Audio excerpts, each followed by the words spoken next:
नमः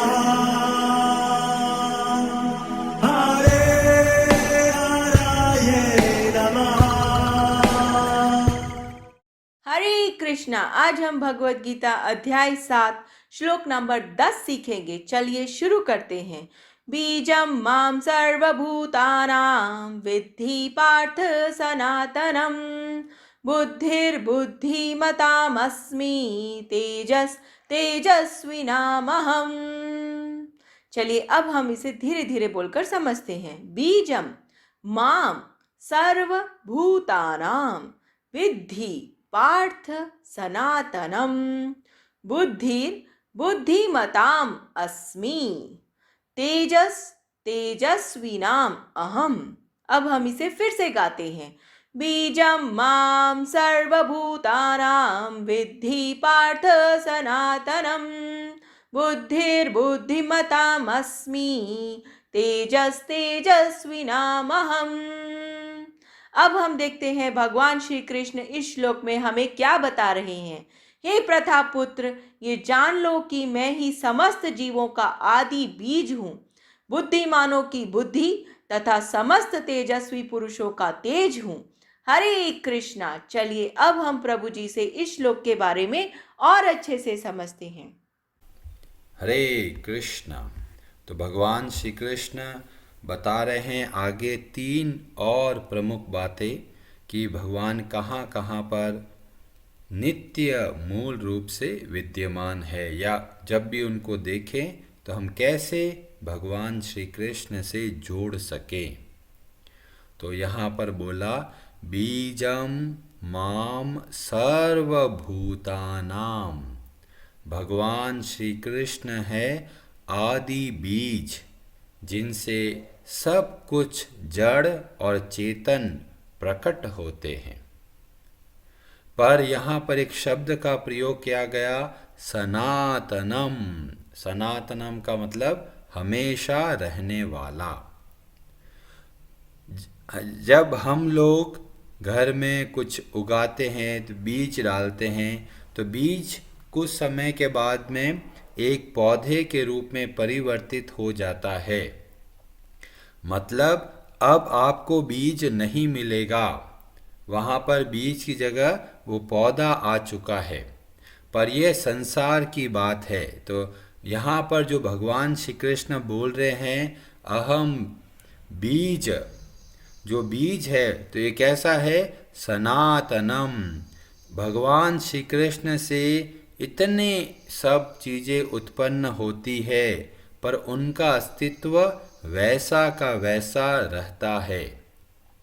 सामान्य बीज की तरह उनका अस्तित्व खत्म नहीं होता, वो सदैव रहते हैं और सदैव रहेंगे। इसीलिए यह जो बीज शब्द का प्रयोग किया उसके साथ में सनातनम, जो आदि और शाश्वत सदैव रहने वाले हैं।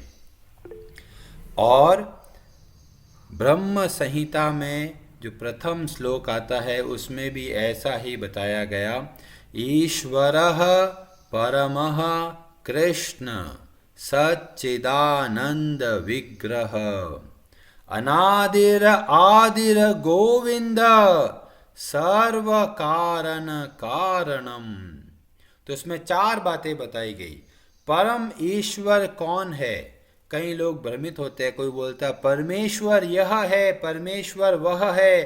तो यहाँ पर श्लोक के माध्यम से पता चलता है परम ईश्वर कृष्ण है। जो परमेश्वर जिसको बोला जाता है वह भगवान श्री कृष्ण के लिए प्रयोग किया जाता है। और क्या उनका कोई शरीर है, साकार है या निराकार? तो बोला सच्चिदानंद विग्रह। विग्रह का मतलब उनका एक दिव्य रूप है, उनका एक दिव्य शरीर है। सो परमेश्वर जो है वो निराकार नहीं है, वो साकार है, उनका एक रूप है। और तीसरे गुण में बताया गया अनादिर आदिर गोविंद, वो सबके आदि है और उनका कोई आदि नहीं है। और इसी बात को यहाँ पे बोला बीजम माम सर्वभूतानाम। तो ये बीज होने के कारण चौथा गुण देखने को मिलता है, सर्व कारण कारणम, समस्त कारणों के मूल कारण है भगवान श्री कृष्ण। और दूसरी बात जो बोलते हैं, बुद्धिर बुद्धिमताम अस्मि। इसमें प्रभुपाद जी बहुत सुंदर उदाहरण, ये एक रेफरेंस देते हैं, संदर्भ देते हैं कि कठोपनिषद में ऐसा वर्णन आता है, नित्यो नित्यानाम चेतनस चेतनानाम। बहुत सारे नित्य जीव है, उनमें से जो प्रमुख नित्य है वे भगवान श्री कृष्ण है। चेतनस चेतनानाम, बहुत सारे चेतन वस्तुओं में, चेतन प्राणियों में वे परम चेतन है। एको बहुनाम यो विदधाति कामान, वह एक है जो सबका पालन करते हैं। तो इस तरह से हमें पता चलता है हम भी नित्य हैं, हर जीवात्मा भी नित्य है, मतलब सच्चित और आनंदमय है। भगवान श्री कृष्ण भी सच्चित और आनंदमय हैं। तो गुणों के रूप में हम एक हैं, पर जब मात्रा की बात आती है तो बहुत अंतर है। और यहाँ पर जब बोला बुद्धिर बुद्धिमताम, सब बुद्धि का जो मूल सोर्स है वह भगवान श्री कृष्ण की शक्ति से ही उत्पन्न होता है। बहुत बार हम लोग बोलते हैं, अरे ये तो बहुत बुद्धिमान है, तो ये बुद्धि कहाँ से मिल रही है? ये भगवान श्री कृष्ण की ही शक्ति है। इस तरह से जब हम कार्य करेंगे तो हम सारा श्रेय भगवान श्री कृष्ण को देंगे और इससे हम गर्व घमंड से बच सकते हैं। बहुत सारे लोग प्रार्थना करते हैं पर कई बार बहुत भारी गलती करते हैं। क्या गलती करते हैं? वो आधा कार्य करते हैं, आधा भरोसा करते हैं, पूरा भरोसा नहीं करते। कोई बोलेगा जी समझ में नहीं आ रहा, क्या मतलब है आपका? सोचिए, एक परिवार है, उसमें 3 पुत्रियों का जन्म हो चुका है, अब चौथा बार का समय है और जो स्त्री है, जो माता बनने वाली है, उसके मन में बहुत चिंता है कि चौथा जो उत्पन्न होगा वो लड़की नहीं हो, लड़का हो जाए तो बहुत बढ़िया। और वो प्रार्थना करती है भगवान से बहुत तीव्र से, भगवान एक प्रार्थना मेरी सुन लीजिए, जो जैसा मैं बोल रही हूँ वैसा कर दो, मुझे एक पुत्र की प्राप्ति करा दो। बहुत तीव्र प्रार्थना करते हैं।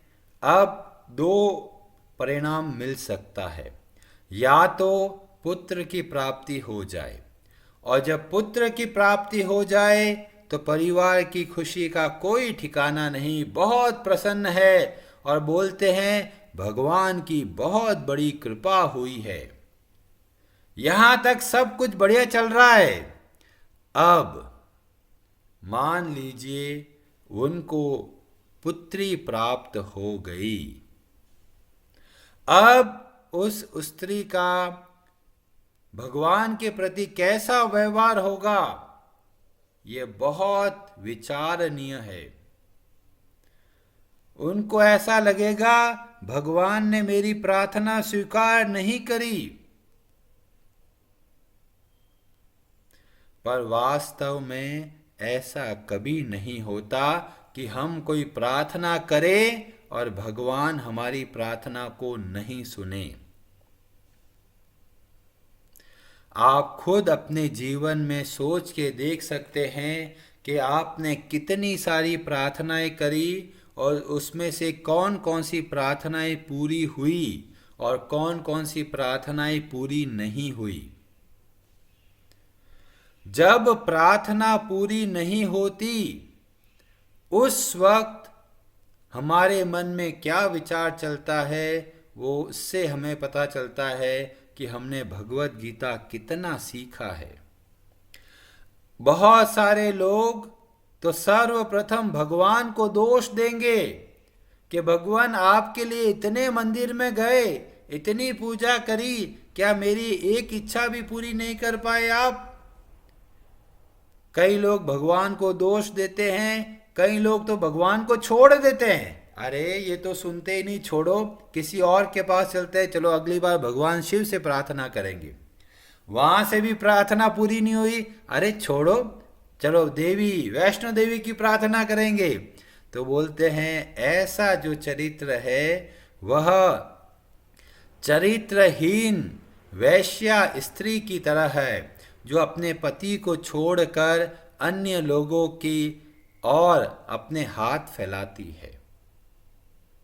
तो हमें ऐसा नहीं करना है, चाहे हमारी इच्छा पूरी हो चाहे हमारी इच्छा नहीं पूरी हो, हमारे लिए केवल एक आश्रय हैं, भगवान श्री कृष्ण। अब प्रार्थनाओं में मूल प्रॉब्लम क्या है कि हम प्रार्थना करते हैं, हम बस भगवान की शक्ति पे भरोसा करते हैं, भगवान की बुद्धि पे भरोसा नहीं करते। हम सोचते हैं यही सही मार्ग है, और हम भगवान से क्या बोलते हैं, भगवान आप बुद्धि अपनी मत लीजिए, बुद्धि मेरी लीजिए, मैं बताऊंगा आपको क्या करना है, पर शक्ति आपकी चाहिए। तो इस तरह से अधूरी प्रार्थना नहीं करना है। पूरी प्रार्थना कैसे होती है, भगवान मुझे नहीं पता मेरे लिए क्या सही है, अतः आप जो उचित समझें वैसा करें। क्यों? क्योंकि भगवान समस्त बुद्धियों के मूल आश्रय है। जितने भी बुद्धि हमें प्राप्त हुई उनसे कई गुना ज्यादा बुद्धिमान भगवान श्री कृष्ण हैं, और जब उनकी बुद्धि पे भरोसा करेंगे तो हम प्रसन्न रह पाएंगे। हम अपनी बुद्धि के आश्रय लेंगे तो हमें नहीं पता कि हमारे लिए सही क्या है। हम सोचते हैं अगर एक बार पुत्र हो जाता तो कितना अच्छा हो जाता, पर भगवान को बहुत सारी बातें देखकर वो निर्णय लेते हैं कि हमको क्या देना है और क्या नहीं देना। इसलिए आप प्रार्थना करें, बहुत अच्छे से प्रार्थना करें, और जो भी परिणाम मिले उसको बड़े प्रेम से स्वीकार कीजिए, चाहे आपकी इच्छा पूरी हो या इच्छा पूरी नहीं हो। क्योंकि जब हम बोलते हैं भगवान ये कर दो, ये दे दो, ऐसा हो जाए तो बहुत बढ़िया, एक बार नौकरी लगा दो, एक बार शादी करवा दो, एक बार बेटा दे दो, एक बार घर दे दो, एक बार प्रॉपर्टी दिला दो, तो इसका मतलब यह है कि हम अपनी बुद्धि पर ज्यादा भरोसा करते हैं, भगवान को पता नहीं है, इसीलिए मैं बोल रहा हूं भगवान आप ऐसा करना। पर जब यह श्लोक पढ़ते हैं तो हमें पता चलता है जितनी भी बुद्धि है उसके मूल भगवान श्री कृष्ण की ही शक्ति है, और उनकी बुद्धि पर पूर्ण भरोसा रखिए, प्रार्थना कीजिए और भगवान के विधि के विधान को स्वीकार कीजिए। जाहि विधि राखे राम, ताहि विधि रहिए। तो प्रार्थना कीजिए, पर पूर्ण हृदय से, पूर्ण आश्रय से प्रार्थना कीजिए। प्रार्थना पूरी हो या नहीं हो उसकी कोई गारंटी नहीं है, पर जो होगा उसमें हमारा परम हित है, उसकी 100% गारंटी है। तो जब हम प्रार्थना करें तो इस बात का विशेष रूप से ध्यान रखें। महाभारत में एक बहुत सुंदर कथा से हमें बहुत सारी शिक्षा प्राप्त होती है। यह महाभारत वे आश्वमेधिक पर्व में अनुगीता पर्व का वर्णन आता है। उसमें एक कथा आती है उत्तंक मुनि के बारे में। ये उस समय की बात है, महाभारत का युद्ध हो चुका है, युधिष्ठिर महाराज राजा बन गए हैं, भगवान श्री कृष्ण वापस द्वारिका की ओर जा रहे हैं।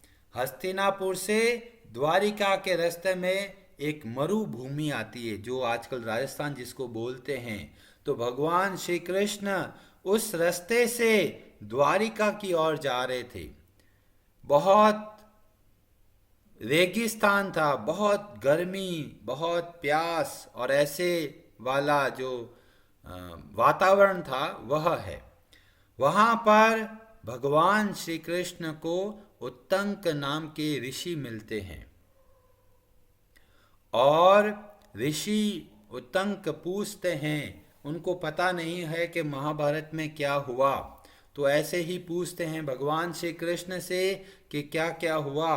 तो भगवान श्री कृष्ण बताते हैं कि भाई कौरवों का विनाश हो गया, पांडवों के भी बहुत सारे लोग मारे गए और ये सब हो चुका है। यह सुनकर उत्तंक ऋषि बहुत क्रोधित हो जाते हैं। किस पे क्रोध कर रहे हैं? भगवान श्री कृष्ण पे क्रोध कर रहे हैं। वो बोल रहे हैं, भगवान श्री कृष्ण आप सर्वसमर्थ हैं, फिर आपने युद्ध को रोका क्यों नहीं? तो भगवान श्री कृष्ण बहुत विनम्रता से बताते हैं कि मैंने सारे अवसर दिए, मैं कभी हस्तक्षेप नहीं करता, मैं सुझाव देता हूँ, मैं फोर्स नहीं करता। इसलिए मैंने दुर्योधन को समझाया पर उसने अपने मन की करी, तो इस वजह से उसको ये परिणाम भोगने को मिला। तो मैं केवल जो विदिन मेरा एक कार्य करने की शैली है, मैं किसी के जो इंडिपेंडेंस है, स्वतंत्रता पर मैं खींचता नहीं, उनको स्वतंत्र रहकर सोचने का समय देता हूँ। और वो स्वतंत्रता का अगर दुरुपयोग करते हैं तो वे उनका उत्तरदायित्व है। और फिर इस तरह से बातचीत करके उत्तंक मुनि थोड़ा शांत होते हैं, भगवान को समझ पाते हैं, भगवान के हृदय को समझ पाते हैं और बहुत सुंदर स्तुति करते हैं। स्तुति किया, भगवान श्री हरि बहुत प्रसन्न होके बोले, मैं आपसे प्रसन्न हूँ, आप मुझसे कोई वरदान मांग सकते हैं। तो उत्तंक मुनि बोलते हैं, ये रेगिस्तान में बहुत गर्मी बहुत है, बार बार पानी की प्यास लगती है, आप कुछ उपाय कीजिए कि मेरे को पानी जब भी जरूरत हो तब मेरे को पानी पीने को मिले। तो भगवान श्री कृष्ण बोलते हैं, अवश्य जब भी आपको प्यास लगे आप मेरा स्मरण कीजिए, मैं आपके पानी की व्यवस्था कर दूंगा। और यह कहकर भगवान श्री कृष्ण चले गए। कुछ दिनों के बाद उत्तंक मुनि को बहुत प्यास लग रही थी, वो सोच रहे पानी कहाँ मिलेगा, बहुत गर्मी है। भगवान श्री कृष्ण को स्मरण किया।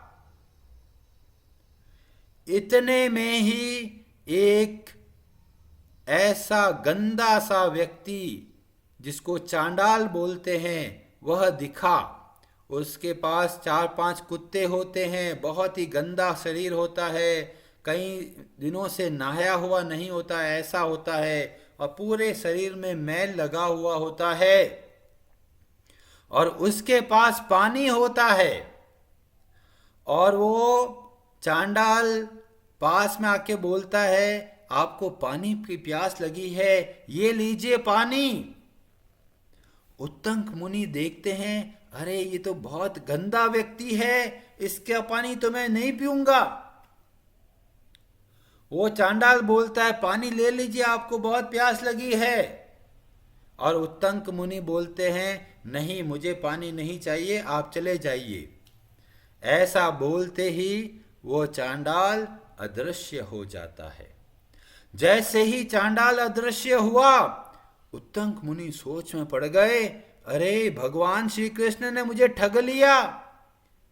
मैंने उनसे प्रार्थना करी थी, उन्होंने बोला था, आश्वासन दिया था पानी पिलाऊंगा, पर मेरे को पानी दिया नहीं। भगवान पर दोष किया। भगवान श्री कृष्ण प्रकट हुए। उत्तंक मुनि ने बोला, मेरे को प्यास लगी, आपने पानी की व्यवस्था क्यों नहीं करी? और भगवान श्री कृष्ण बहुत गंभीरता से बोलते हैं, आपने मेरी प्रार्थना करी, इसलिए मैंने देवराज इंद्र को बोला कि आप जाइए उत्तंक मुनि को अमृत दीजिए। देवराज इंद्र बोले कि उत्तंक मुनि अमृत के पात्र नहीं है, पर फिर भी अगर आप बोलते हैं तो मैं उनको अमृत दूंगा, पर मेरी एक शर्त है, मैं बहुत ही गंदा सा शरीर बना के जाऊंगा। अगर वो अमृत लेते हैं तो ठीक है, और नहीं लेते तो ये उनका दायित्व है। और भगवान श्री कृष्ण बोलते हैं ठीक है आप जाइए। तो इंद्र वही चांडाल बन के आते हैं, और जो पानी दे रहे होते हैं वो अमृत देना चाहते थे, पर उत्तंक मुनि को लगता है अरे ये तो वैसा पानी नहीं है जैसा मैं सोच रहा था। और इस तरह से उत्तंक मुनि को बहुत पश्चाताप होता है कि मैंने भगवान के विधि को नहीं समझ पाया और अपनी बुद्धि से कार्य कर रहा था। भगवान श्री कृष्ण फिर नाराज नहीं होते और फिर और व्यवस्था करते हैं। तो हम भी ऐसे ही हैं उत्तंक मुनि की तरह, हम प्रार्थना करते हैं पर परिणाम अगर हमारी इच्छा के जैसा नहीं मिलता तो हम भगवान को दोष देते हैं, पर जबकि जो परिणाम होता है वो हमारे लिए बहुत उत्तम होता है। हम अपनी बुद्धि से सोचते हैं कि अरे ये तो अच्छा नहीं हुआ हमारे साथ, पर भगवान हमारे परम हितैषी हैं।